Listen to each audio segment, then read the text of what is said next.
Fourth year आपकी English language की book में जो नॉवल शामिल है the old man and the sea, उसकी बहुत जल्द रीडिंग सीरीज़ जो है वो आपके साथ मैं शेयर कर दूँगी। लेकिन उससे पहले मैंने उसके अंदर से जो इम्पोर्टेंट क्वेश्चंस हैं जो मैं अपने स्टूडेंट्स को करवाती हूँ, जो मोस्ट इम्पोर्टेंट हैं, जिनको आप अगर अच्छी तरह तैयार कर लें तो आपका नॉवल का जो पार्ट है वो बहुत अच्छे से अटैम्प्ट हो जाएगा। इसके अलावा इजाफी सवाल करने की ज़रूरत नहीं है। तो ये मैंने आपके सामने कुछ सवालों की लिस्ट बनाई है कि पेपर में सवाल किस तरह से आएगा, पेपर सेटर जो है वो किस तरह से सवाल सेट करता है। नॉवल है आपका the old man and the sea. इसके इंपॉर्टेंट क्वेश्चंस की सीरीज़ मैं आपके साथ बहुत जल्द शेयर करूंगी, रीडिंग करवाऊंगी और आपको ये भी बताऊंगी कि आपने वो क्वेश्चन किस तरह से अटैम्प्ट करना है। नॉवल के अंदर ज़ाहिर है जब हम कोई नॉवल, कोई ड्रामा, कोई कहानी पढ़ते हैं तो उसमें किरदार होते हैं और उन किरदारों के ऊपर जब सवाल आता है तो उसको इंग्लिश में कहते हैं करैक्टर स्केच। तो आपने सबसे पहले नॉवल के अंदर मैं आपको जो चीज़ रीडिंग में करवाऊंगी वो होगी करैक्टर स्केचेस और इम्पोर्टेंट करैक्टर इस नॉवल के, क्योंकि आपने नॉवल पढ़ा हुआ है तो आपको पता होगा सबसे इम्पोर्टेंट करैक्टर जो है वो है सेंटियागो का, ये ओल्ड मैन है। फिर है मार्लिन, ये वो मछली है जो सेंटियागो पकड़ता है। मैनोलिन, ये वो लड़का है जो इसके साथ 5 साल से काम कर रहा होता है।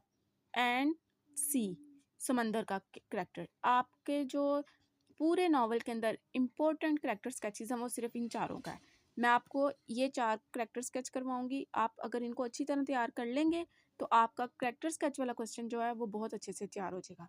इसके बाद आ जाते हैं थीम्स ऑफ द नॉवल। जाहिर है जब आप कोई कहानी, कोई प्ले, कोई ड्रामा कुछ भी पढ़ते हैं तो उसका थीम बहुत इंपॉर्टेंट होता है। ठीक है, अब आपके नॉवल के अंदर एक मेन थीम होता है और कुछ मेजर थीम्स होते हैं। तो एग्जामिनर जो है वो आपको मेजर थीम भी पूछ सकता है कि आपके नॉवल के डिफरेंट मेजर थीम्स क्या थे, या फिर वो आपसे पूछ सकता है कि पूरे नॉवल का मेन थीम बताएं।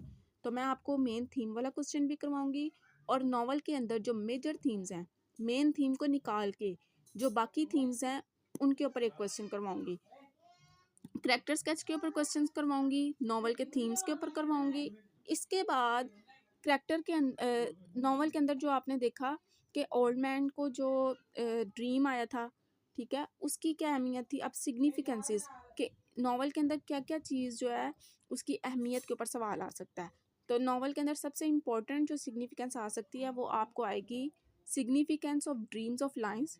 ये वो ड्रीम है जो ओल्ड मैन को नॉवल के लास्ट पे आया था।